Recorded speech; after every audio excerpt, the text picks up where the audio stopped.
तो नार्सिसिस्ट कभी बदल नहीं सकते? अभी तक तो ऐसा कोई नहीं मैंने पढ़ा कि बदल सकते हैं। चार्ट पैटर्न से आपको पता चल जाता है कि कब कहाँ कैसे पैदा हुए थे, और क्या क्या चीजें पता चलती हैं? एक मेरी क्लाइंट थी, उनके हमने चार्ट पैटर्न्स एनालाइज किए। उनके कार्मिक पैटर्न्स में से ये समझ के आया कि इस लाइफ में जो उनकी सोल है, इट हैज टू रोर। जब कुंडली चेक करते शादी से पहले, उसमें चेक किया जाता है ये चीजें पता चल पाती है कि ये नार्सिसिस्टिक है या एम्पैथ है? कुंडली चार्ट्स नार्सिसिस्ट है ये नहीं बताते, because this is a behavioural syndrome. Is it correct to take divorce if अगर चीजें नहीं चल रही, या फिर खींचना चाहिए? कोई हस्बैंड डिवोर्स ले रहा है तो जरूरी नहीं है कि उसकी वाइफ में ही कुछ गड़बड़ है। कई बार हस्बैंड सिचुएशन नहीं डील कर पा रहा। अगर मैं 1 महीने से तैयारी कर रहा था तो कई बार रोया। Felt so relieve. एक अंदर से ऐसे लगता है कि बोझ उतर गया। ट्रॉमा सिर्फ लड़कियों का जेवर नहीं है, मुझे है। Boys suffer equally and more.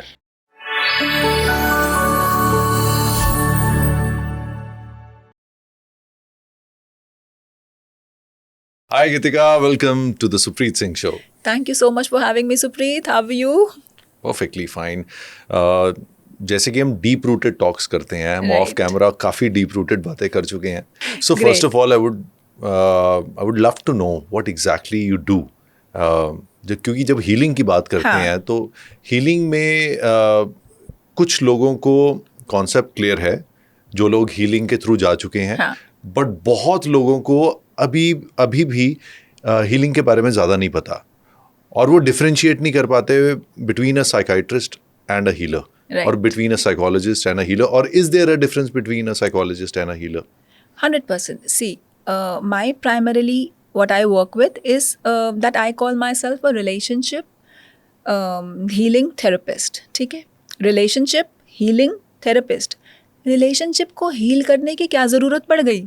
आपका रिलेशनशिप है, आप चलाओ अपने हिसाब से, पर ऐसा होता नहीं है। रिलेशनशिप्स हम लोगों को इतना बड़ा एक झटका, एक ट्रॉमा दे के जाता है। क्या क्या इफेक्ट होता है उससे?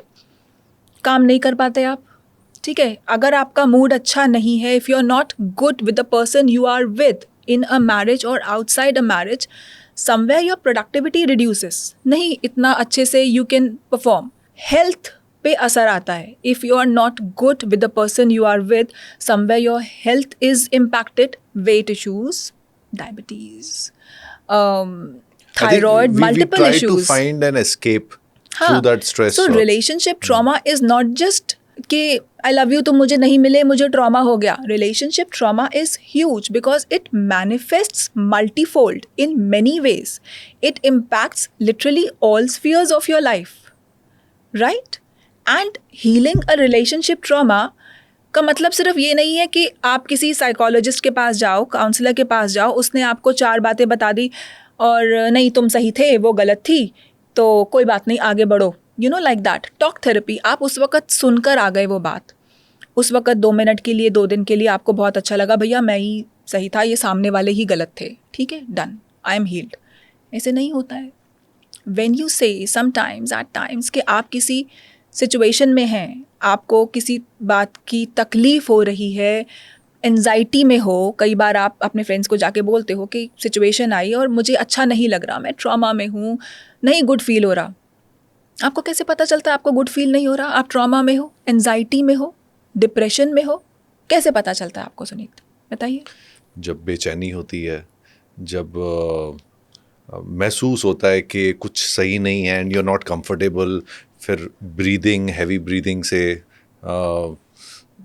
Restlessness and you are just not comfortable. Restlessness, चलो इस चीज़ को पकड़ते हैं. हाँ. रेस्टलेसनेस होती है, कैसे पता चला आपको आप रेस्टलेस हो? आप अपने दोस्त के पास गए, आप बोले कि यू नो ये सिचुएशन हुआ मेरे पार्टनर के साथ, ये प्रॉब्लम आ गई, मैं रेस्टलेस हूँ.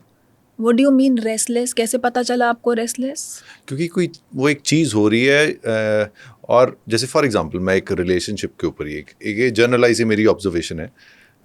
हस्बैंड एंड वाइफ के बीच में एक बात हुई, वाइफ अपनी तरफ से सही है, आप अपनी तरफ से सही हो, और आपको होता है यार इसको समझ क्यों नहीं आ रही, और वो रेजोल्यूशन नहीं हो रहा. आपकी बात आपको बस ये आ जाता है यार समझा क्यों नहीं जा रहा मुझे, और फिर आप रेस्टलेस हो because you feel that you are not heard और अंडरस्टूड. 100% रेस्टलेस हो. कैसे पता चला मैं रेस्टलेस हूँ? कैसा लग रहा है बॉडी में? क्या फील कर रहे हो जिसकी वजह से आपको ये पता है कि आप रेस्टलेस हो? गुस्सा नहीं आ रहा है आपको, तो आपने गुस्सा मुझे नहीं आ कहा रहा। ही नहीं कि आपको हाँ। गुस्सा आ रहा है, आपने कहा आप रेस्टलेस हो। आपको You're- कैसे पता आप रेस्टलेस हो? You're not able to concentrate, you're stuck in that thought। एक तो वो बहुत ज़्यादा होता है। और आप जैसे अगर फॉर एग्जांपल मैं आपके साथ यहाँ बैठा हूँ, अगर मैं अब किसी थॉट में स्टक होऊंगा तो मैं आपसे बात ही नहीं कर पाऊंगा। आप बोलोगे कुछ और मैं समझूंगा कुछ और, सवाल कुछ और पूछूंगा। हाँ। तो ये चीज़ होती है उस समय ज़्यादा, और जब तक वो नहीं रिजॉल्व होती है, आप नहीं बोल देते या नहीं कोई सुन लेता, तब तक वो रहता है। ओके, आपने मुझे ऐसे एक्सप्लेन किया कि आपका थॉट स्टक नहीं रह रहा, तो क्या मैं उसको ऐसे समझ सकती हूँ कि प्रॉबेबली दिल में, हार्ट एरिया में यू आर फीलिंग जैसे कि पैल्पिटेशन, एंजाइटी और एक जैसे हेवीनेस है। हार्ट एरिया में, बॉडी हाँ, डिफाइन हाँ, हो गया हार्ट एरिया में, हाँ। ठीक है। माइंड में भी मैं बोल सकती हूँ कि या तो आपको हो सकता है लाइट हेडेड लग रहा हो, ठीक है, या फिर हैवी लग रहा हो, आप कंसंट्रेट नहीं कर पा रहे, कुछ ना कुछ तो लग रहा होगा दिमाग में, या तो लाइट एकदम से जैसे या तो फॉग आ चुकी हो। हाँ, या तो भारी लग रहा होगा, या लाइट हेडेड लग रहा होगा, या सर दर्द हो रहा होगा। कुछ ना कुछ तो भी हो ही रहा होगा दिमाग में। सपोज हमने रेस्टलेसनेस ही पकड़ा, आप ब्रीथ कैसे कर रहे होंगे अगर आप रेस्टलेस होंगे? फास्ट समझ नहीं आ रहा ना क्या करूं, किसी चीज पे ध्यान नहीं अटक रहा। हाँ जी। फास्ट। कुछ चीजें हमने आइडेंटिफाई करी रेस्टलेसनेस के आसपास। हाँ। इससे हमें ये समझ में आता है कि ये जो इमोशन होता है ना, ये बॉडी बेस्ड होता है। घबराहट, एंजाइटी, डिप्रेशन, स्ट्रेस, ये जो हमने इतने सारे नाम हम यूज करते हैं, ये रहते कहाँ पर हैं? These our body based emotions, these our body based situations. अगर जैसे अभी हम लोगों ने रेस्टलेसनेस की बात करी और आपकी बॉडी में मैंने 2-4 छोटी छोटी चीज़ें पकड़ी, right?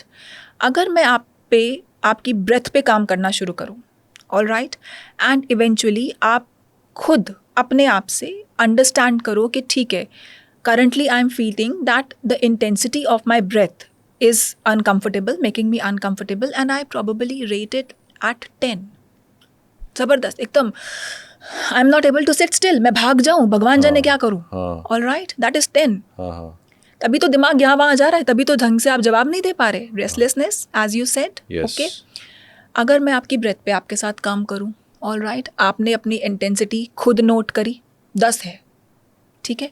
I give you tools, I make you understand, I work with you, and you gradually feel के 10 से वो इंटेंसिटी 6 पे आ गई, 6 से वो इंटेंसिटी 4 पे आ गई, आराम से सांस ले रहा हूँ, राइट। सर दर्द भी हो रहा था आपको प्रॉबेबली, यस, ठीक है, उस पे हमने अलग से काम किया। आपने बोला सर दर्द की इंटेंसिटी मेरी 6, 10 नहीं बोल सकते, 10 का मतलब तो फिर हॉस्पिटल जाना पड़ेगा, 10 सर दर्द नहीं हो सकता, ठीक है। Headache if 10 it means it's exploding. 6 हो गई, 8 हो गई, that is the intensity of my headache, ठीक है। I work with you, I tell you how to relax your amygdala, आपके दिमाग का जो चौकीदार सर्वाइवल मोड ऑन पे काम कर रहा है, कैसे रिलैक्स करें। यू रिलैक्स, इंटेंसिटी कम हो गई, सर दर्द नहीं हो रहा, you are relaxing. We work on your धक धक धक धक धक धक धक धक ऑल्सो, ऑल राइट। आपने अंडरस्टैंड किया ये इंटेंसिटी पे काम हो रहा है। नहीं, इट्स नॉट माधुरी दीक्षित वाला, बट जो घबराहट हो रही थी, वी वर्कड ऑन दैट, हमने उसको रिलैक्स किया। जब आपकी बॉडी रिलैक्स हो गई, उसके बाद आप आराम से बैठ के मेरे साथ चाय पी रहे हैं, सांस भी आराम से आ रही है, सर दर्द भी नहीं हो रहा है। डू यू थिंक कि वो इशू जिसकी वजह से रेस्टलेसनेस हो रही थी आपके ऊपर उतना हावी है इस वक्त? When you relax, your body relaxes. Issue तो होता है, इशू गायब नहीं हो सकता, इन यूनिवर्स से बाहर नहीं जा सकता, बट इश्यूज के रेजोल्यूशंस होते हैं। आपने उस सिचुएशन में अब करना क्या है वो आपको सोचना था, ठीक है। You had to take a informed decision out of it. Was that situation even worth enough कि आप अपने आप की तबीयत ख़राब करें, या फिर जल्दबाजी में अगर कोई डिसीजन उस वक्त लेते तो कुछ गड़बड़ करते। यू नो, सिचुएशंस तो लाइफ में आती हैं, पर करना क्या है? करने के लिए जो एंजाइटी, घबराहट और रेस्टलेसनेस है, पहले तो उसको हटाना है, तभी तो कहीं ना कहीं इन्फॉर्म्ड चॉइसेस करेगा ना इंसान। या फिर अगर कोई छोड़ गई, इस वक्त इस वजह से एंजाइटी थी, इस वजह से रेस्टलेसनेस थी, तो अगर बॉडी में कहीं रिलैक्स करके you work on yourself, इसको कहते हैं healing. You heal yourself so that उसके बाद आप जिंदगी में जो करें, you take a informed choice, आप सही तरीके से करें, सबसे पहले तो अपने आप को हील करें, रात को आराम से सोएं, नाइटमेयर्स ना आए आपको, अपने ऊपर एहसान करें अपने आप को हील करके, तभी तो कुछ और कर सकेंगे। कितना समय लगता है नॉर्मली एक नॉर्मलाइज, जैसे आपने बोला ना 10 से 4 तक आने में कितना समय लगता है नॉर्मली, और कितने सेशंस नॉर्मली अटेंड करने पड़ते हैं? देखिए, जब हम साथ में काम करते हैं और आप अपनी इंटेंसिटी कॉपी पेन से खुद लिखते हो अपने पेपर पे, right, then I tell you that how to relax it. कैसे रिलैक्स करेंगे? सेम सिचुएशन में? हाँ, उसी से हाँ। सर दर्द पकड़ा था, नहीं, रेस्टलेस थे आप, जी जी, हमने सर दर्द पकड़ा, टक टक टक टक टक टक हो रहा था, सांस ऊपर नीचे जा रही थी, उस सर दर्द को रिलैक्स करना था ना उस वक्त, वो सर दर्द उस वक्त रिलैक्स हो गया। यू अंडरस्टूड, इस तरीके से रिलैक्स करना है, ठीक है। अब अगर दोबारा कोई सिचुएशन आई, आप घर गए और घर में कोई परेशानी कलेश चल रहा है जिसकी सेम उसी वजह से, इंटेंसिटी का जिससे हाँ, सर दर्द हुआ था, ठीक है, सेम। हाँ, Now you have learned how to heal yourself, how to bring that intensity down, how to identify what is happening in your body. You have learned. आप सीखते हैं. What I primarily do is I coach. समझो, अपनी body को समझो, वो बोल क्या रही है. All emotions live in your body. थोड़ा थोड़ा एक आइडिया कि वो 10 से 4 में टाइम कितना ऑन एवरेज लगता है जो आज तक आपने देखा हो? बहुत जल्दी, अगर आप लिटरली पीछा छुड़ाना चाहते हैं किसी चीज़ से और मुझे सच सच बता रहे हो कि ऐसा है वैसा है, तो आधा पौना घंटा आपकी इंटेंसिटी तो यूं ही कम हो गई। नहीं, बट वो जैसे अब घर गए तो घर जाके तो फिर वही सिचुएशन होगी, तो कितने सेशंस लगाने पड़ेंगे minimum to come to that stage? That's what my major. निर्वाणा इंसान तो कभी पा नहीं सकता। हाँ हाँ, कि मैं कहीं और जाऊंगा और कुछ हो रहा होगा तो मुझे तो अब परेशानी नहीं होती, मैं इवॉल्व बीइंग हो गया हूँ। इवॉल्व बीइंग तो कहाँ ही मिलते हैं, और निर्वाणा इंसान को मिलता नहीं है, ठीक है। तो सिचुएशन दर सिचुएशन आप रिएक्ट करते हो एक पर्टिकुलर तरीके से, that is in you, that is how you have been brought up, that is your conditioning, ठीक है। So this is a separate chapter, when I will talk about conditioning it will be a separate chapter. Means मैं आपके कार्मिक patterns भी analyse करूंगी, मैं आपको समझाऊंगी कि सुप्रीत ऐसा ऐसा कुछ होता है तो आप इस तरीके से आप रिएक्ट करते हो, ठीक है, आप लोगों से ये एक्सपेक्ट करते हो, और लोग पर आपको सामने से ये दे के जाते हैं। ये क्यों है, ये भी मैं आपके कार्मिक चार्ट पैटर्न से निकाल के आपको बताऊंगी कि ये इसलिए है। समझो इस बात को कि ये हो रहा है।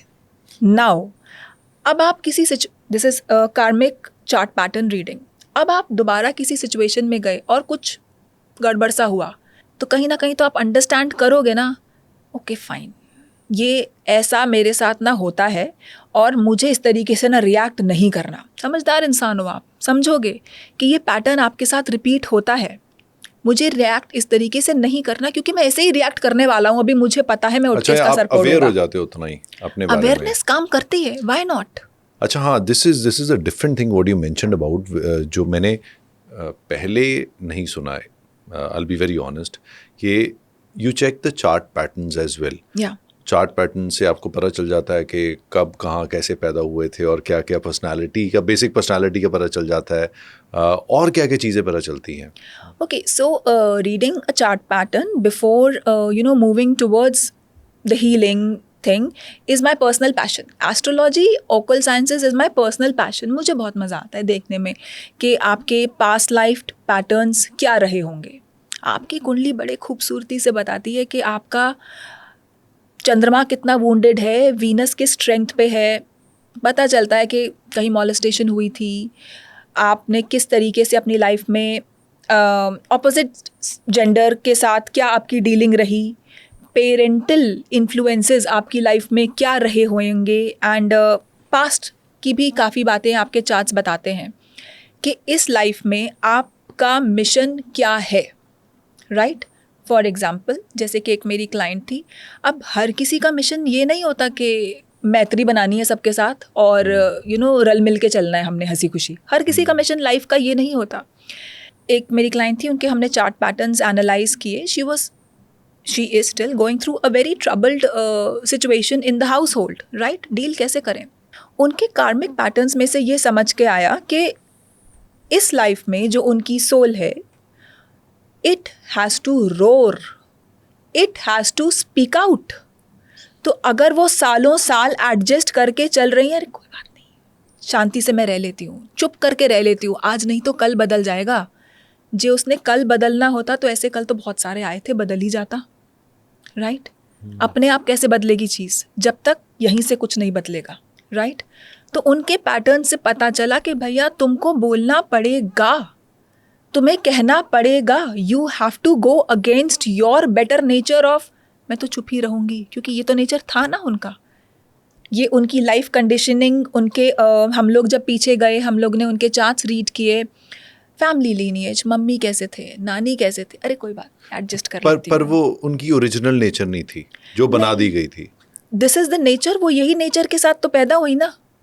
अच्छा. जब आपको कर्मा चेंज करना पड़ता है, if you want something new in your life, वो आराम से नहीं होता. उसके लिए तो उठ के खड़ा ही होना पड़ता है. You literally have to barge through a new situation. Karma बदलना है ना, वरना तो चुपचाप सहो, कंप्लेन मत करो और मर जाओ. उसी टाइप के पार्टनर के साथ रहो, उसी टाइप के रिलेशनशिप में रहो और मर जाओ. पर अगर तकलीफ हो रही है, चेंज करना है, ये बदलाव आसान कब था? बदलाव तो कोई आसान नहीं होता. अगर आप सह रहे हैं, आप चुप हैं, तो ये आपके चार्ट्स में से मुझे पता चल रहा है कि आप चुप हो. और ये भी पता चलता है कि आपका कार्मिक पैटर्न ये बताता है, आपका सोल का पर्पस है to stand, to speak out. बोलना तो पड़ेगा अगर बदलना है तो, नहीं तो यही पैटर्न्स रिपीट होंगे आपकी लाइफ में. अगर आप रिलेशनशिप में हैं तो एक के बाद जब दूसरा रिलेशनशिप आएगा, कोई नए कपड़े पहनकर मिलेगा वो इंसान आपसे, पर पैटर्न तो यही रिपीट होगा. अभी इसी हस्बैंड के साथ इसी सिचुएशन में रहकर आप ख़त्म हो जाओ, दूसरी लाइफ में भी यही पैटर्न आप रिपीट करेंगे अगर आप सीखते नहीं हैं कि आपका सोल पर्पस क्या है. And you do not take initiative to change it. लोग समझते हैं ये सब? अगर कोई मेरे पास आया तो सोच कर ही आया है कि अब हो गया बस. राइट? दिस पर्टिकुलर लेडी की मैं बात करूं तो उनके पैटर्न्स में से जो भी समझ में आ रहा था, तो मैंने उनको यही, मतलब वो खुद भी मेरे पास यही आई थी. उनके बच्चे वेल सेटल्ड हो गए थे. उनका चाहत यही थी कि मुझे ना अब अपने लिए कुछ करना है. ठीक है, हो गया, बच्चों को मैंने सेटल कर दिया ना. हस्बैंड काफ़ी ज़्यादा नार्सिसिस्ट नेचर के थे, काफ़ी अब्यूज़ और ट्रॉमा वो झेल चुकी थी कि अब मुझे अलग जाना है. हमने 1-2 सेशंस उनके उस तरीके से लिए to work on her self worth, to work on how she sees a relationship, और किस तरीके से she should be working towards developing her own voice. अपनी आवाज़ पे काम करो, कुछ बोलो. राइट? बट 1-2 सेशंस के बाद उनको लगा कि नहीं, मैं नहीं बोल पा रही हूँ, और मुझे ना लगता है कि मैं यहीं पे रह लेती हूँ, मैं बोल नहीं पा रही हूँ, पर आप मेरी मदद करो, मैं क्या करूँ. गोइंग एज पर हर पर्टिकुलर चार्ट पैटर्न्स, उसको बोलना तो था. She had to roar. नहीं तो सेम कर्मा रिपीट करो, बैठ जाओ अपने घर में चुपचाप. What we discussed in further sessions was like how to adjust with a narcissist partner. It is no joke to adjust with a narcissist partner. कितनी ही स्टडीज़ आई हैं इस बारे में, कितने ही साइकोलॉजिस्ट ने कितनी स्टडीज़ दी हैं कि if you are stuck with a narcissist partner, remedy, run. Narcissists are not bipolars. वो they prey on empaths. They prey on empaths. Narcissists are not bipolars कि आप दवाई लेकर आ गए हो और आप अपने आप को रेगुलेट कर रहे हो. नहीं, narcissist are I think the most dangerous predators. आप उनको लेके जाएं किसी फैमिली थेरेपिस्ट के पास, काउंसलर के पास, वो उसके बेस्ट फ्रेंड बन के आ जाएंगे. They are very intelligent. It's not easy to deal with a narcissist, but with years and years of research and studies, हम कम से कम ये तो सीखे कि if we have to coexist, what are the tools? कैसे करें coexist? क्योंकि सब लोग तो नहीं रानी लक्ष्मीबाई बन के अलग हो सकते, या फिर even men में ऐसा नहीं है कि नार्सिसिस्ट होना सिर्फ एक मेल का ही एक वो है कि men are only narcissist. Women are hardcore narcissists. Men suffer equally. Identify कैसे होता है कि कोई नार्सिसिस्ट है? There are many traits. Like कुछ स्पेसिफिक मैं आपको बताती हूँ जो कि लोग आइडेंटिफाई करेंगे कि नार्सिसिस्ट लिटरली अगर आप सॉफ्ट हो, आप आप मैं एडजस्ट कर लूँगी, मैं तुम्हारा ख्याल रखूँगी, इस तरीके के इंसान आप हो. एक नार्सिसिस्ट ना आपको बाइंड करता है, आपको धीरे धीरे आपके सोशल सेटअप से कट ऑफ करता है। अरे वो तुम्हारी सहेली बेकार है, छोड़ो, तुम्हारी मम्मी का ना मुझे रवैया पसंद नहीं है, अपने भाई से कम बात किया करो, वहाँ मत जाया करो, वो लोग अच्छे नहीं हैं, ये छोड़ दो। Cut off cut off cut off cut off धीरे। और आपको ऐसे शाहरुख खान की तरह प्यार कर रहा है कि आपको लग रहा है यार यही बेस्ट है, पर वो प्यार भी डेली बेसिस पे नहीं कर रहा है। एक दिन ऐसा ज़बरदस्त शाहरुख खान वाला आपके साथ ट्रीटमेंट हुआ कि आपको लगे यार मेरी सहेलियों के पास तो ऐसा हस्बैंड ही नहीं है, मेरे पास ही ऐसा हस्बैंड है, वाओ। उसके बाद एकदम से he is like gas lighting you, तुम वहाँ पे क्यों गई थी, तुम गलत हो, तुमने ये क्यों किया, तुम गलत हो, तुम ब्लेम करना आपको अलग अलग सिचुएशंस में। देन इमोशनल विड्रॉल, ठीक है, बात नहीं करना, अलग अलग चीज़ों के लिए आपको काटना, आप लिटरली डर जाओ कि बोलना क्या है क्या नहीं बोलना, but you are there only. Why? क्योंकि वो शाहरुख खान वो जो एक महीने पहले मुझे दिखा था ना, वो मेरी सहेलियों के पास तो है नहीं, उनका तो पता नहीं कैसा सा पार्टनर है। मेरा तो शाहरुख खान है, महीने के बाद अवतरित होगा पर होगा, right? So you are stuck on it. So these words like, ये जो वर्ड्स है ना सोशल मीडिया में हम इतना सुनते हैं, लव बॉम्बिंग, ब्रेड क्रम्बिंग, ये रियल वर्ड्स हैं। If you ask a survivor, which I call people survivors, जो कि निकलते हैं इस सिचुएशन से या फिर जो उसी सिचुएशन में रहकर डील करते हैं, दे आर सर्वाइवर्स। उनसे पूछिए लव बॉम्बिंग का मतलब, उनसे पूछिए ब्रेड क्रम्बिंग का मतलब, कि आप बैठे हुए हैं कि ये एक दिन ना फिर से कोई बात नहीं, अगर ये मुझे आता है मारता है तो क्या हुआ, प्यार भी तो करता है, इट्स ऑल राइट, ठीक है। अगर मुझे कहीं जाने नहीं दे रहा है, मुझे काट के रखा हुआ है, कोई बात नहीं, पर मुझे अपने साथ तो लेकर गया था, right? People get conditioned to feel a certain thing which is not healthy. आपके दोस्त आपको आके बताएंगे, सुप्रीत तुम्हारी गर्लफ्रेंड डोमिनेट कर रही है, सही नहीं कर रही है तुम्हारे साथ, ये सही नहीं हो रहा है ना, ये तुमने दोस्तों के आना बंद कर दिया, तुमने यहाँ वहाँ जाना बंद कर दिया, क्या चल रहा है? Yes. सुप्रीत गलत हो रहा है ये। आप क्या सोच रहे हो? दोस्त बता रहे, सुप्रीत देख हम बर्थडे मिल रहे हैं, अब गलत है ये, पिछली बार तो बर्थडे पे भी नहीं मिले थे, तुम्हारी बीवी तुम्हें पकड़ के कहीं और ले गई। कई दोस्त होते हैं जो बिल्कुल ही गायब हो जाते हैं, हाँ, और वो यस बीवी के बिना आते ही नहीं है, कहीं हाँ, दिखते ही नहीं है, बिल्कुल। आपको पता भी नहीं चलता कि कब आपकी कंडीशनिंग वैसे हो गई, अरे नहीं कोई बात नहीं, सब ठीक है, लोग आके बता रहे हैं आपको, आप नहीं समझ रहे। So is it normal? It's not normal. Internally you are feeling something else, कुछ कट रहा है, और जब तक वो रियलाइजेशन, वो फीलिंग आती है, मोस्टली लोग तब तक तो फंसी चुके होते हैं, तब निकल नहीं सकते। You are in that situation way too deep, जो स्टॉकहोम सिंड्रोम की हम बात करते हैं। Exactly you start loving the person जिसने आपको अगवा किया, यही सही है। क्यों? बॉडी सर्वाइवल मोड में आ जाती है ना। फिल्म आई थी ना हाईवे, हाँ, उसमें ये चीज दिखाई गई थी। Yes it is very true. It's true, body survival mode पर आ जाती है। तो फिर सर्वाइव करने के लिए अब इंसान को अगर जिंदा रहना है एक पार्टनर के साथ, जो कि शुरू में तो अच्छा ही लगा, क्योंकि नार्सिसिस्ट जो होते हैं ना, ये लोग ऐसे शुरू में ही से तलवार निकाल के नहीं आ जाते, शुरू में तो इनसे बढ़िया है ही नहीं कोई। तो नार्सिसिस्ट कभी बदल नहीं सकते? Can they ever become empaths? देखो, एज पर many स्टडीज जो कि हुई हैं आज तक, कितने सब psychologists are working around the world to decode this particular situation.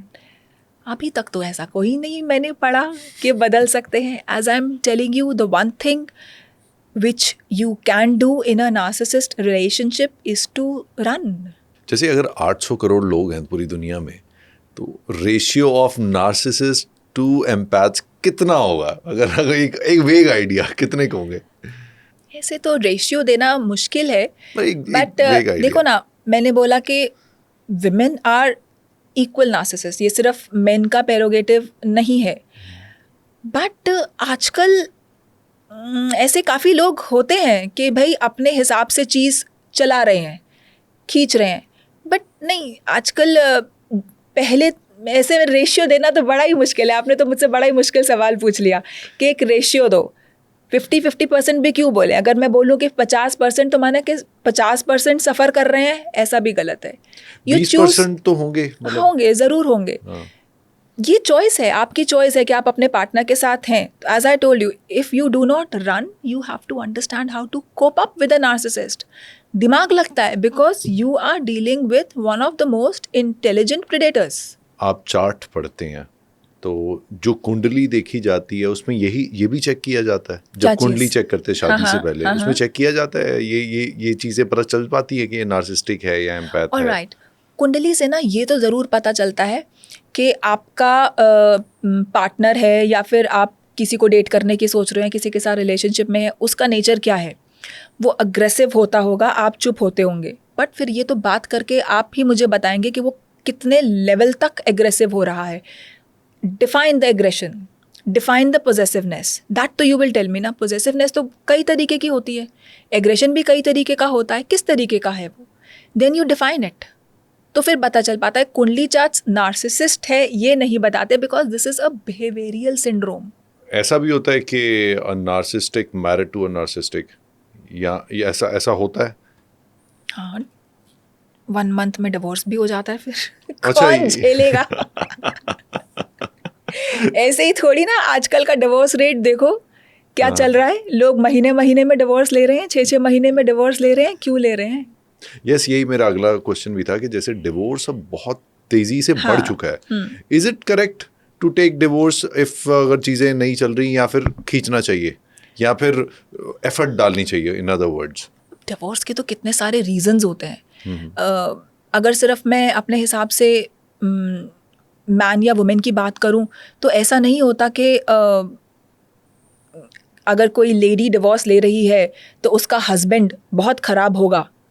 80% case में तो उसकी मदर इन लॉ ख़राब होती है. वुमेन टू वुमेन, हस्बैंड तो फंस जाता है बीच में, राइट? तो और अगर कोई हस्बैंड डिवोर्स ले रहा है तो ज़रूरी नहीं है कि उसकी वाइफ में ही कुछ गड़बड़ है. कई बार हस्बैंड सिचुएशन नहीं डील कर पा रहा. उसकी वाइफ जो सिचुएशन लेकर आई, जिस उसके जो एक्सपेक्टेशंस थे उसमें अपने आप को पूरा नहीं उतार पा रहा. सोशल मीडिया के ज़माने में आजकल एक्सपेक्टेशंस भी तो बहुत ज़्यादा हो गए हैं ना. सो नहीं, एक दूसरे के साथ नहीं चल पा रहे. अब डिवोर्स लेना सही है या नहीं है, ये तो एक इंडिविजुअल पर्सपेक्टिव पे डिपेंड करता है कि आपको क्या लगता है. आपने जिसके साथ शादी की, क्या वो इस लायक हैं कि आप उन पे अपनी एनर्जी लगाएं या फिर नहीं लगाएं. आजकल के जो हम लोग जो जनरेशन आजकल देख रहे हैं, ये जनरेशन में जो डॉटर्स हैं, मदर्स ने अपनी डॉटर्स को काफ़ी, क्योंकि मदर्स सप्रेस्ड होकर निकली हैं, है ना. यूजुअली आजकल अगर मैं 25 साल की 30 साल की लड़की की बात करूं, उसकी मम्मी 45, 55, 60 एज ब्रैकेट की रही होंगी. वो सप्रेशन से निकली हैं. तब इतने ज़्यादा बोलने की आज़ादी नहीं थी. तो उन्होंने अपनी डॉटर को सिखाया है, तो कुछ होते सबसे पहले बोलो, रेज योर वॉइस, एडजस्ट नहीं करना है. जो हमने सहा वो नहीं सहना, ऐसा नहीं करना. We taught them to fly. We have taught our daughters to fly unhinged. चिड़िया बनो, आकाश तुम्हारा है. बेटियों को तो सिखा दिया उड़ना, बेटों को तो सिखाया नहीं कि उड़ती हुई चिड़िया के साथ कैसे पंख मिला के चलना है.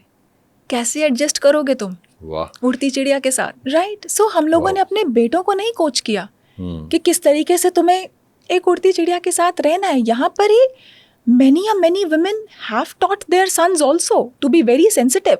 आजकल तो Zomato और Blinkit भी period care packages निकाल रहा है, because with an understanding that when a woman is going through a certain days in a month when she is on her period, she has to be irritable. तो उसका best logical mind भी काम नहीं कर रहा. तो वो irritate हो सकती है, वो गुस्सा हो सकती है, उसका कॉर्टिसोल लेवल मेस्ड अप है. तो 4-5 दिन शांति से काम कर लो. ये मदर्स अपने बच्चों को सिखा रही हैं. दैट इज़ वाई इतना ब्लिंकिट और जोमेटो का केयर पैकेज बिक रहा है. So yes, there are evolved men also, and kudos to such mothers. I'll be very honest. While growing up, my mother was very she made me very sensitive about how women think and कैसे होना चाहिए. तो कई बार ना मैं बाद में मैं सोचता था कि मैं ऐसा क्यों बन पाया, या क्यों इतना सेंसिटिव हूँ चीज़ों को लेके, फीलिंग्स को लेके. फिर देन आई वेंट बैक, यार ये तो मम्मी ने बताया था, है ना. पीछे से आती है ना कंडीशनिंग, तो पीछे से ही आती है. You are what you like how you have grown up. आपके पेरेंट्स की कंडीशनिंग कैसी थी, उससे आपकी कंडीशनिंग रिफ्लेक्ट होगी. तो यस. और यहाँ पे क्या होता है कि अगर जैसे वही अगेन मैं वहाँ पे आता हूँ कि अगर लड़का रोता हो तो कहते हैं क्या लड़कियों वाले काम कर रहा है, ये तो मर्द नहीं है. तो अब जो मेरा प्ले था जिसमें मैं कबीर बना था आउट ऑफ फ्रेम, उसमें I cry, I actually cry. मैं वो रो के भी करता हूँ और वो कैरेक्टर कर रहा है उसमें. And as a person, as an individual, अगर मैं 1 महीने से तैयारी कर रहा था तो कई बार रोया. I felt so relieved. I know. एक अंदर से ऐसे लगता है कि बोझ उतर गया. So yes, men have a beautiful feminine quality inside. It's like they are not all masculine. I grew up where I saw my father, my father is a very emotionally soft, sensitive person, but taking care of family. My mother had health issues. Taking care of family, he grew up, so he, जैसे कि पहले 3 jobs एक साथ करे. My father is a doctor. 3 jobs एक साथ करे. धीरे धीरे he grew up. I saw him struggling, but never crying. So एक मुझे भी एक परसेप्शन था कि नहीं, अगर आप बॉय हो तो ये मेरी कंडीशनिंग थी कि आप बॉय हो तो आप झेल रहे हो, आपका कंधे पे बहुत बोझ है, आप आगे लेके चल रहे हो. Now I have 2 grown up boys. मेरे 2 बेटे हैं. I have learned through them that men are also supposed to cry. Yes. They are supposed to express. They are not supposed to internalize. उन बेचारों को भी ट्रॉमा होता है. Trauma सिर्फ लड़कियों का जेवर नहीं है, मुझे है. Boys suffer equally and more. क्योंकि लड़कियां तो 4 सहेलियों के साथ जाके चाय पी के ऐसे क्यों निकाल देते हैं, ये प्रॉब्लम होगी. Boys don't say. Boys internalize, keep in themselves. So if a boy has a safe partner with him, शादियाँ क्यों नहीं चल पा रही? मतलब of course हम लोगों ने कुछ बातें करी अभी पीछे के कई reasons, पर एक reason मैं बताऊँ, लड़का अपने पार्टनर के पास जाके उसको ट्रस्ट इनफ नहीं कर पा रहा है कि let me over tell her कि मुझे ये काम में दिक्कत आ रही है, इस वजह से मैं थोड़ा कम हो गया हूँ, मैं तुम्हें प्रोवाइड नहीं कर पा रहा हूँ, या फिर this is what I am feeling. कुछ एक्सटेंडेड फैमिली में ये बात हो गई, ये चीज़ मुझे बुरी लगी है, मुझे घबराहट हो रही है, मुझे ऑफिस जाना है, मेरी प्रेजेंटेशन है, it's on my mind, I am feeling restless, I am not able to face my boss, मुझे बहुत घबराहट हो रही है, मैं चुप हूँ, इसलिए मैं तुम्हारे साथ आज पार्टी में नहीं चल पाऊँगा क्योंकि I am in the stress, मैंने कहीं से पैसे लिए हैं, मुझे कुछ देयर इज सम स्ट्रेस, मैं नहीं बता पा रहा हूँ. एक्सप्रेसिव होके आप बात कर नहीं बता पा रहे. You are not trusting your partner that much कि आप उसको बता पाओ. कहीं ना कहीं आपकी पुरानी कंडीशनिंग के नहीं बोल सकूँगा, इंटरनलाइज कर लेता हूँ. वहाँ पे आपका पार्टनर सोच रहा है 6 दिन पहले बताया था इसको मैंने पार्टी पे जाना है, ये नहीं चल पा रहा, इसको मेरी पड़ी नहीं है. ये एक और पॉइंट है, ये जो टॉन्टिंग होती है, लिविंग इन द पास्ट, ज़्यादातर ये रिलेशनशिप्स को ये चीज़ ख़राब नहीं करती कि जब हम प्रेजेंट में कोई भी चीज़ होती है तो हम पास्ट को ले आते हैं. हाँ, हर प्रेजेंट उसमें. हाँ. और वन इज मोर सेंसिटिव और एक इरिटेट होता है, right. तो इसलिए दूसरा पार्टनर ज़्यादा लेके आता है. तो ये भी एक वो रहती है कि दूसरा पार्टनर थोड़ा नार्सिस्टिक है, इसलिए उसको पता है कि यहाँ ट्रिगर होगा इसको. राइट. तो नहीं ना, ये पार्टनर्स ना ज़रूरी नहीं है ना कि सिर्फ नार्सिसिस्ट ऐसा कर रहे हैं. ये पार्टनर्स ना मतलब वो आप साथ में रह रहे हैं तो एक थोड़ा सा एक अपना होल्ड ऊपर बनाने के लिए या फिर पकड़ के बैठ जाते हैं चीज़ें, चाहे लड़का है चाहे लड़की है, तो इसलिए ऐसे हुआ, तुमने ऐसे किया, तो फिर आप धीरे धीरे ओपन अप करना बंद कर देते हो रिलेशनशिप में कि यार क्या ही बताऊँ इसको. हाँ. चुप हो जाते हो कि इसको क्या ही बताऊँ, ये तो पकड़ के बैठ जाएगी, पकड़ के बैठ जाएगा, फिर मुझे तब बोलेगा. ये नहीं बताते, इंटरनलाइज कर गए, चुप कर गए, फिर आपका एक्स्ट्रा मैरिटल हो गया क्योंकि इमोशन तो था ना आपके अंदर, उसको लेके कहाँ जाएं.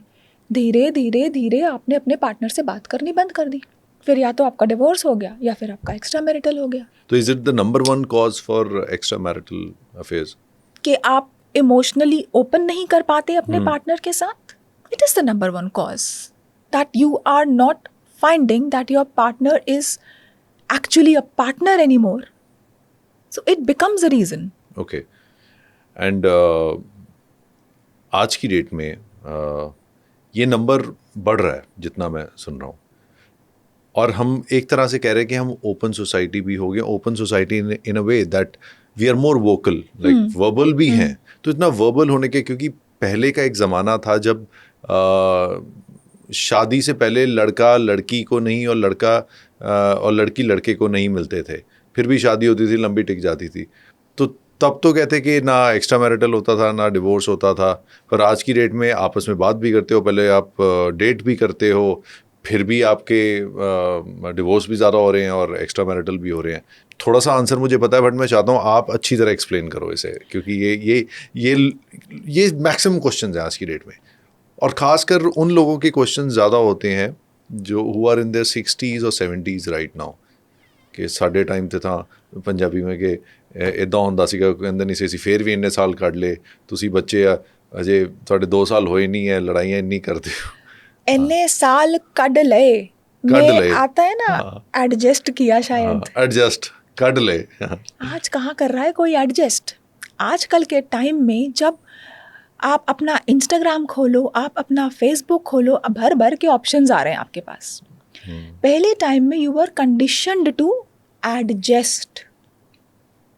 आज के टाइम में सोशल मीडिया से, अब सोशल मीडिया को ब्लेम करना है इसके लिए, कर सकते हैं। सोशल मीडिया से इतना अवेयरनेस आ रहा है आपको कि ये पार्टनर ने मुझे यहाँ पर मुझे खुशी नहीं मिल रही है अपने पार्टनर के साथ, मुझे ये तकलीफ़ हो रही है, तो देयर इज़ एन ऐप, मैं वहाँ चले जाता हूँ and you know I will find replacement partner, right. Availability, replacement partner, availability होती है, इंसान जाता ही, अगर आपके यू नो एक पर्टिकुलर कुछ है आपके पास जहाँ पे आप रह रहे हैं, आप खुश हैं, यू नो एक तरीके से फिर आप अपनी खुशी उसी में बना लेते हैं। जैसे कि पुराने ज़माने में कि हाँ ये मेरा पार्टनर है और मैंने अपनी खुशी इसमें बना ली, मेरी दादी ने भी वैसे किया था, मेरी नानी ने भी वैसे किया था, मेरी खुशी उसी के साथ है, एडजस्ट कर लिया। 80 इन्ने साल कड ले, यही लाइन थी आपकी, मीन्स आई एडजस्टेड। आज की डेट में ऑप्शंस जब इतने सारे आ गए हैं तो इंसान सोचता है क्यों करूं, कोई ज़रूरत नहीं है। और मैंने आपको पहले बताया कि हम अपने बच्चों को ये सिखा के बड़ा कर रहे हैं, मैंने ना बहुत एडजस्ट किया ज़िंदगी में बेटा, तूने नहीं करना, राइट। और वो इसीलिए जब वो चीज़ दिखती है तो कहते हैं यार ये तो नहीं है, ये तो आउट ऑफ सिलेबस है। बिल्कुल, let's get out of this. बचपन से हम लोग अपने बच्चों को बताते, बच्चे मैंने ना बहुत एडजस्ट किया अपनी लाइफ में, हर एक अपनी ख्वाहिश मार ली अपने पार्टनर के साथ, जैसे उन्होंने बोला वैसे किया, मेन वेमेन बोथ। तुम नहीं करना बेटे, तुम अपनी ज़िंदगी अपने टर्म्स पे जीना, और टर्म्स पे जीने के लिए आजकल सोशल मीडिया में ऑप्शंस भी आ गए। तो अब जब हम सोशल मीडिया की बात कर रहे हैं तो जेन ज़ीज़ की बात करनी इम्पोर्टेंट है, बिकॉज हम उस टाइम में से निकले हैं। तो इसके बारे में अगर आप रिलेशनशिप एंड जेन ज़ीज़ को लेके अगर आप कुछ बताएंगे तो I think it will be helpful not only for the generation Z but also to the other generations as well, because we have to coexist. See आजकल की जनरेशन की अगर बात करें, so these words which you just use, situationship, benching, ये word आया ही अभी आया है, पिछले 4-5 साल में आए हैं ये सारी चीज़ें। मतलब मुझे तो तभी पता चला, like through the people I heal, through my clients only, मुझे पता चला भाई ये होती क्या है चीज़। फिर उन्होंने मुझे एक्सप्लेन किया, ओह अच्छा, तो मुझे समझ में आया। मुझे पहले बेंचिंग लगता था कि एक बेंच पे बैठते हैं वैसे। तो मुझे समझाया गया यू नो कि अच्छा ओके ऐसा होता है, राइट। तो ये फंडा इजाद भी इन्होंने किया है, क्यों किया है? ठहराव, और ठहराव नहीं है, रेस्टलेसनेस बहुत ज़्यादा है आजकल के टाइम पे। AI के टाइम पे चैट GPT, ये बताओ, इंस्टेंट आंसर चाहिए, सब कुछ इंस्टेंट चाहिए। तो एक रिलेशनशिप को पकाने और बनाने में जो पेशेंस चाहिए होता था ना, वो थोड़ा सा आजकल मिसिंग हो गया, क्योंकि इंस्टेंट चाहिए। ठीक है, अगर मुझे किसी को पार्टी पे जाना है, you know you want someone, आप एक कोई ऐप स्क्रॉल कर लो, एक अच्छी से आपको पार्टनर मिल जाता है, उसके साथ पार्टी पे जाओ। If you want to go for a holiday, एक पार्टनर रखो, बट अगर उसके साथ लंबा निभाना पड़ जाए, उसके नखरे उठाने पड़ जाएं, उसके मूड स्विंग्स झेलने पड़ जाएं, उसके घर वालों को भी साथ में झेलना पड़ जाए, तो पेशेंस ख़त्म है। नहीं नहीं नहीं नहीं नहीं, तो हेंस सिचुएशनशिप कि देखो we are in a open relationship, ठीक है, you do your thing, I do my thing, और मतलब हम लोग साथ में because we like each other, but I am not gonna deal with your everyday situations, no. And the minute you know it get start getting heavy, I have exit, कि मैंने situationship बोला था, okay ta-ta bye bye. Exit plan पहले ready होता है। और ऐसा नहीं है, बट दिल जो है इंसान का, वो दिल जो पीछे जो एक सोल, हमारी ओल्ड सोल चली आ रही है, वो दिल तो बेचारा ग्रो नहीं कर पाया एआई के साथ साथ, राइट? दिल तो वहीं पे अटक जाता है। So many people, young kids come to me, call नहीं आया मुझे, 2 दिन पहले तो बहुत अच्छी बात की थी, अचानक से घोस्ट कर दिया, क्या हो गया, कॉल क्यों नहीं आया? फिर हमने तो डिसाइड किया था कि हम सिचुएशनशिप में हैं, but I am looking forward के मतलब के आगे बढ़ जाइए बात। पहले तो तुमने डिसाइड किया था ना, मैंने पूछा कि सिचुएशनशिप में, फिर आगे क्यों बढ़ाना है? But you know I am really liking this person, अब मुझे आगे बढ़ाना है। वो दिल नहीं समझ रहा एआई का फंडा, कि तुमने डिसाइड कर लिया situationship, your heart is singing the same old, पुराने ज़माने का गाना गा रहा है, but somehow you got adjusted in the new age pattern कि सिचुएशनशिप करनी है, क्योंकि हमने लंबा किसी के साथ झेलने के लिए, एडजस्टमेंट करने के लिए हमारे में पेशेंस नहीं है। इन दोनों में से एक पार्टनर तो ठीक है, उसको आपका समझ में नहीं आया आपका पैटर्न, वो निकल गया, टाटा बाय बाय, घोस्ट कर दिया। एक पार्टनर वो फंस गया, भैया मुझे तो लगा था कि यू नो 1 महीने में वी विल गेट सीरियस और उसके बाद हम लोग शादी की भी बात कर लेंगे। इसने सोचा नहीं, हमने जब सिचुएशनशिप बात की थी तो फिर क्यों? एक जना तो हर्ट होता ही होता है। मुझे एक इंसिडेंट याद आया, इंसिडेंट नहीं, it used to be a pattern amongst our friends while growing up. College time पे जब भी किसी का ब्रेकअप होता था तो वो एक सभा सी लगती थी। सभा तो क्या होता था कि सब दारू पीते थे और पिलाते थे दोस्त को, वो रोता था, फिर अगले दिन थोड़ा बेटर हो जाता था एंड वो अपना हार्ट आउट करता था, बट अगेन अनहील्ड रहते थे। हाँ। अब वो रियलाइज़ होता हूँ कि बहुत ऐसी चीज़ें होती हैं कि जो हम सोचते हैं कि हमने दारू पी ली और सही हो गया, बट टेक्निकली वो रहता है, वो इमोशन नहीं जाता और उसको हम बस बाद में दबाते रहते हैं। और क्योंकि आप ज़्यादा फिर बार बार बात करो ना, यार तू सेंटी बात मत किया कर ज़्यादा, तो ये भी एक थॉट प्रोसेस। एंड टुडे जैसे आप ये बात कर रहे हैं, तो इसमें भी अगर कोई ज़्यादा आजकल तो वर्ड भी थोड़े से वैसे ही हैं, जेनजी टर्म, एक तो स्ले मैंने वर्ड सुना था, एक क्रिंज, कि अगर आप ज़्यादा अगर सेंटी वाली बात करो या अपने हार्ट आउट बात करो तो क्रिंज बोल देते हैं। हाँ, मतलब कि ज़्यादा क्रिंज उसको भी बोलते हैं। अगर अपने पार्टनर से आप ज़्यादा बोलें कि सुनो ना, ऐसे बोलो ना, तो मतलब चेप होना लिटरली है ना। तो पहले ज़माने में ऐसे भी बोले जाते कि ये देखो कितना केयरिंग है, हर वक्त मुझसे पूछते रहते हैं, ये है वो है। पहले के टाइम पे तो ये चल जाता था, आजकल जो बिंग क्रिंज में भी तो आजकल ज़्यादा इमेज कॉन्शियस नहीं हो गए जो जेनजीज के, ये बबल से बाहर नहीं जाना, जैसे फ्रेम से बाहर नहीं जाना, इमेज कॉन्शियस। हाँ बिल्कुल, क्योंकि सोशल मीडिया का ज़माना है ना। हमने देखा इंस्टाग्राम पे ऐसे हो रहा है, यू नो ये फेस चल रहा है इस तरीके का, तो हम भी वही फॉलो करेंगे। पर फिर वही बात है ना, 1+1, 2 जने लगते हैं एक चीज़ को आगे चलाने में, राइट? एक जना तो फॉलो कर रहा था ट्रेंड कि ऐसे करेंगे वैसे करेंगे, उसके बाद टाटा बाय बाय। एक जने ने दिल लगा लिया, क्या पता उसका भी लगा हो, वो बस वो डिनायल में हो और वो ट्रेंड फॉलो ही करता जा रहा है, अभी तक वो फ्रेम से बाहर नहीं जाना चाह रहा। नहीं, उसका भी दिल लगा हो तो फिर आगे बढ़ो ना तुम दोनों साथ में। अगर सपोज इसका भी दिल लग गया तो फिर आगे बढ़ जाओ तुम दोनों साथ में। बट यूजुअली एक जना, जैसे कि अगर if 2 people sign a contract of a situationship, एक जना तो क्लियर माइंड से होता है कि उसका क्या लाइफ का फंडा है, ठीक है, तो वो अपना बोले ओके बाय, हमारा टेन्योर था इतना, चले गया। वो दूसरे जने ने दिल लगा लिया। किसी ना किसी का दिल तो टूटता ही टूटता है बाय डिफॉल्ट। डिवोर्स का नंबर 1 रीज़न क्या आज की डेट में? नंबर 1 रीज़न तो ऐसे नहीं होता, each to his own, yes. But I feel like I discussed अभी पहले कि when a partner, define a partner, what is a partner? जो कि आपकी सुने, मतलब आपको समझे, right? Who helps you grow, accepts you the way you are, accepts you the way you are, helps you grow. आपके फ्लॉस को भी वो प्यार से रख ले अपने पास, या फिर आपको बताए कि ऐसे नहीं करो, फ्लॉस को बार बार हाईलाइट ना करे।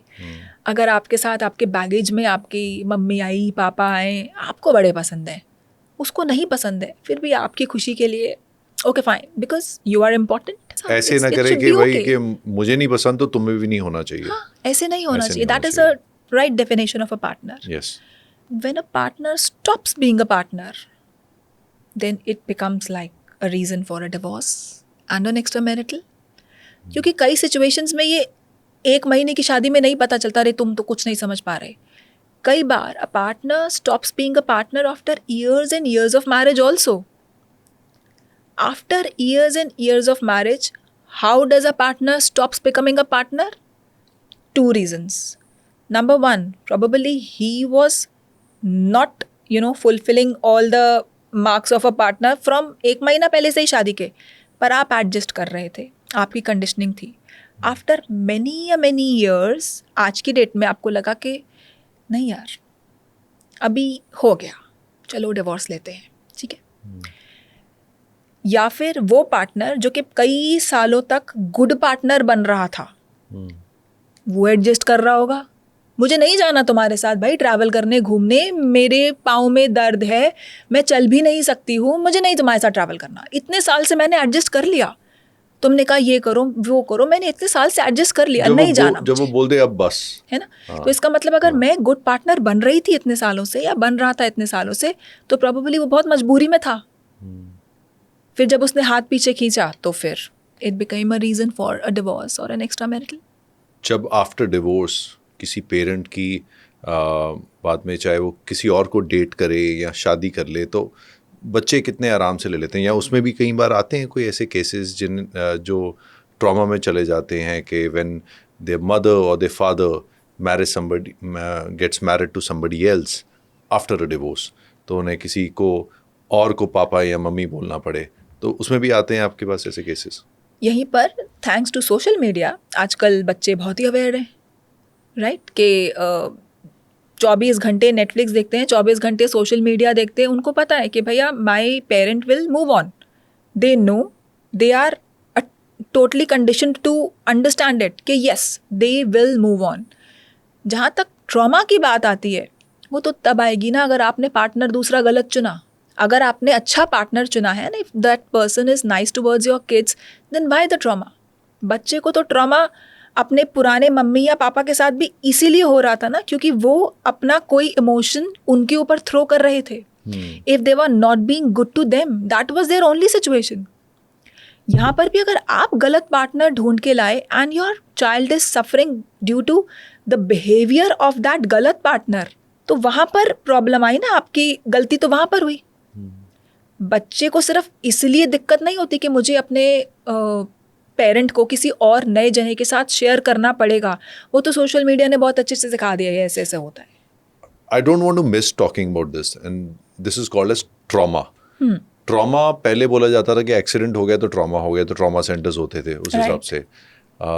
फिर जो सोल्जर्स आते हैं वॉर से, उन्हें ट्रॉमा होता है, या फिर PTSD. देन PTSD थोड़ा और लोगों को पता चलना शुरू हुआ. फिर पता चला कि जैसे किसी के घर में कोई शॉकिंग कोई चीज़ हो जाए, अनटाइमली डेथ हो जाए, उससे भी PTSD हो जाता है. Now what exactly trauma is and how should it be handled by everyone? और कैसे अगर घर पे किसी के ट्रॉमा हुआ है तो उनकी क्या रिस्पॉन्सिबिलिटीज बन जाती घर वालों की रिगार्डिंग दैट पर्सन? कंसिडरिंग कि आपके घर में सबको पता है that you are going through a situation which has been difficult on you, and you are not being your usual chirpy self, so your family identifies that something is not right and you are in a traumatic situation. Considering बात ये है, तो फिर उस हिसाब से देखा जाए कि घर वालों ने क्या करना चाहिए. That is a separate story कि आपके घर वाले कितने आपस में कितने अलाइंड हैं कि वो आपको समझें, या तो एक दूसरे को ब्लेम गेम कर रहे हैं, तुम्हारी वजह से ऐसे हुआ, तुम्हारी वजह से ऐसे हुआ, और जिस पर्सन को ट्रॉमा है वो तो साइड ही हो गया, राइट.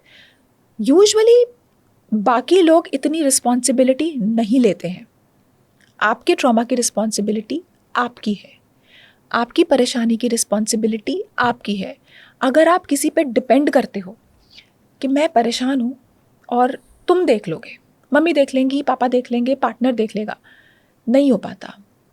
कोई आपको आपकी तरह नहीं समझ पाता, क्योंकि आप लिटरली अपना दिल खोल के अपनी वल्नरेबल बातें जो आपके माइंड में थॉट्स चल रहे हैं, आप ओपन क्रिस्टल क्लियर तरीके से नहीं बता पाते, राइट.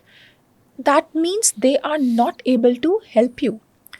योर ट्रॉमा आपको ठीक करना है, आपको डील करना है. इट इज़, जैसे कहते हैं बुद्धिज़्म में, आपका कर्मा है, आपकी जिम्मेदारी, आप ठीक करेंगे. कई बार आप देखेंगे कोई लोग मोटे हैं, आप देखेंगे वो 7 दिन उन्होंने व्रत उपवास रख लिया, वेट नहीं हिला. Why? Because it is emotional weight, right? Men also carry emotional weight, women also carry emotional weight. Cortisol जो आपका हार्मोन है, आपका स्ट्रेस से डील करता है. Yes. Men, women both have it. Women का उससे एसोसिएशन बिल्कुल डिफरेंट तरीके से हो जाता है, because poor women have their hormones साथ में to deal with. All right, then the cortisol messes with the hormone, अलग अलग तरीके से वेट गेन होता है. Then irritability, not able to दूसरे रिश्ते भी उनके ख़राब हो जाते हैं उस एक ट्रॉमा की वजह से, बिकॉज हार्मोन्स भी तो साथ में आ जाते हैं. मेन अपने ट्रॉमा को डिफरेंट तरीके से प्रोसेस करते हैं, राइट? उनके भी अलग अलग बॉडी वेट, अगर वो सपोज वो वेट गेन कर रहे हैं तो different areas of the body, different types of stories they have to tell. Upper shoulder area में वेट गेन हो रहा है, दैट्स अ डिफरेंट कहानी. लोअर बैक में वेट गेन हो रहा है, दैट्स अ डिफरेंट कहानी. आपकी बॉडी बताती है आप पे क्या ट्रॉमा है. कुछ लोग को डायबिटीज़ हो जाता है बिकॉज ऑफ ट्रॉमा. डायबिटीज़ अब कैसे हो गया भैया? ट्रॉमा से रिलेटेड बीमारी कैसे हो गई है? ये हो गई है, होती है. जो क्रॉनिक थायराइड हो जाता रहता है. हाँ जी, थायराइड हो जाता है बिकॉज ऑफ ट्रॉमा. यस, होता है. Your body tells you where you are storing trauma. Now since your body is telling you where you are storing trauma, can this be addressed through the body? Body को cure करें तो trauma निकल जाए? Is it possible? What do you say? अकेली body को तो नहीं, वो माइंड को, मतलब ब्रेन को साथ में, क्योंकि इफ वी टेक इट कि it is a part of the body, then Yes. तो वो आ जाता है. Mind is definitely a part of the body.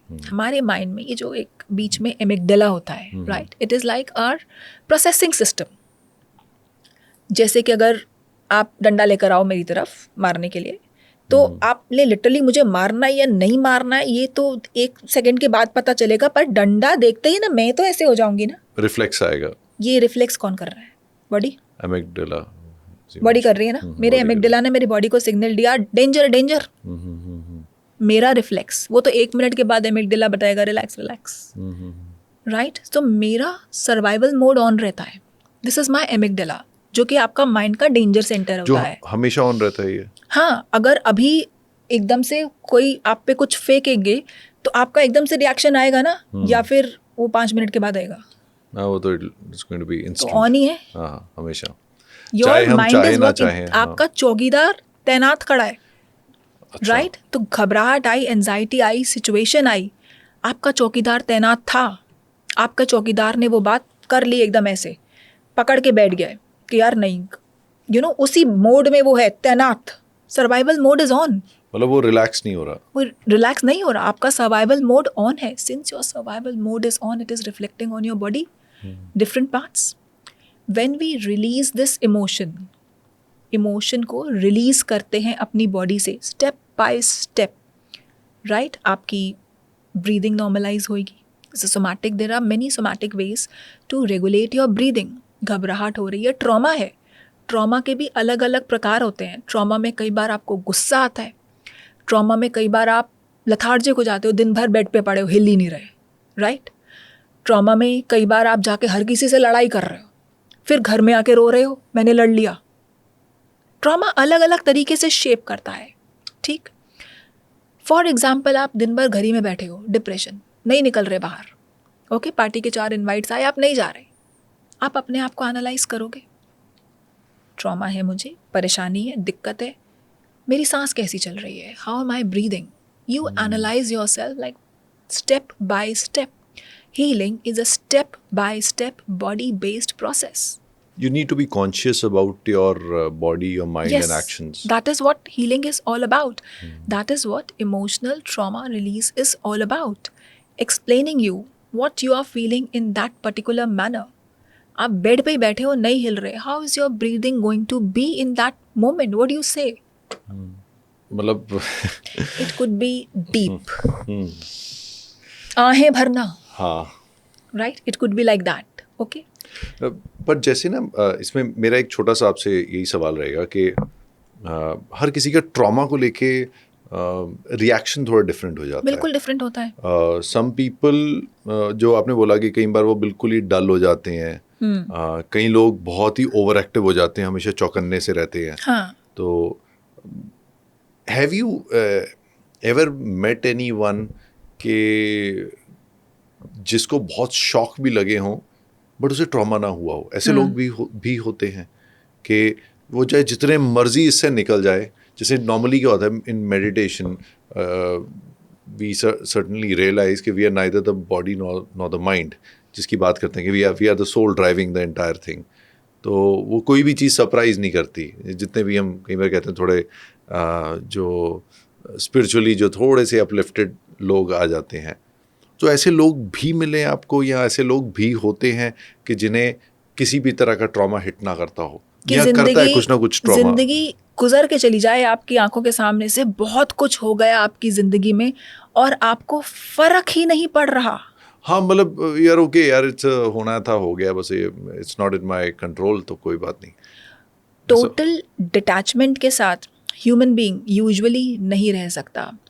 अगर आपको ABCD चीज़ से फ़र्क नहीं पड़ रहा तो वो आपके लिए इम्पोर्टेंट नहीं होगी, पर E चीज़ जिससे आपको फ़र्क पड़ेगा वो आपके लिए इम्पोर्टेंट होगी। हो सकता है you condition yourself to believe खाना नहीं मिल रहा, दिक्कत नहीं है, घर चले गया, दिक्कत नहीं है, कर्जे में आ गए, दिक्कत नहीं है, मैं बीमार हो गया, दिक्कत नहीं है, कोई नहीं, कोई बहुत प्यारा इंसान छोड़ के चले गया, तब आएगी दिक्कत। कुछ ना कुछ तो हर किसी को हिट करता ही है। इंसान बिना हिटिंग के रह ही नहीं सकता। you're right, there is something or the other जो कहीं ना कहीं वो करता ही है हिट।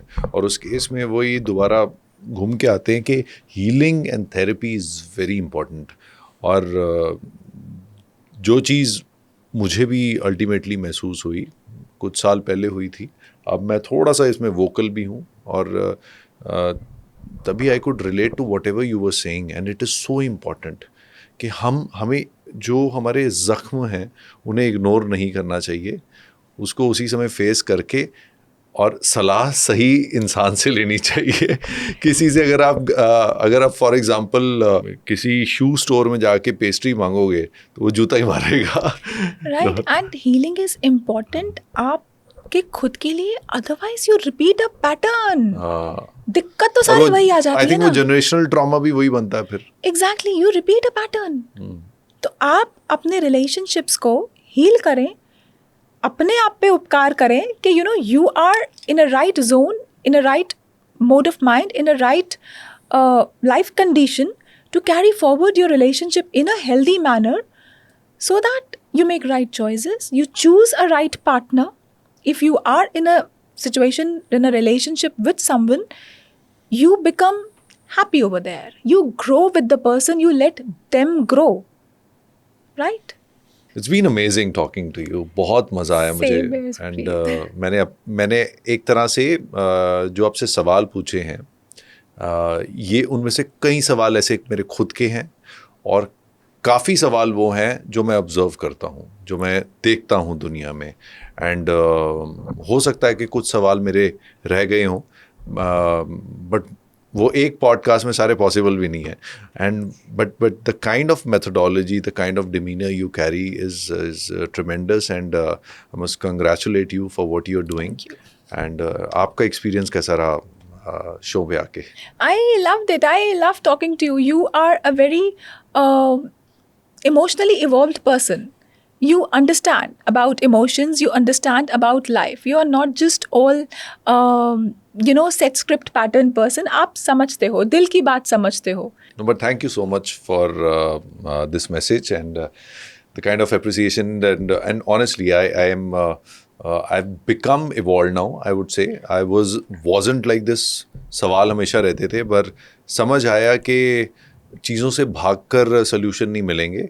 अगर वो शांति चाहिए तो वो फेस करके और उसको हील करके ही आगे बढ़ सकते हैं। Right. Thanks again. Perfect. Thank you so much for having me. Thank you.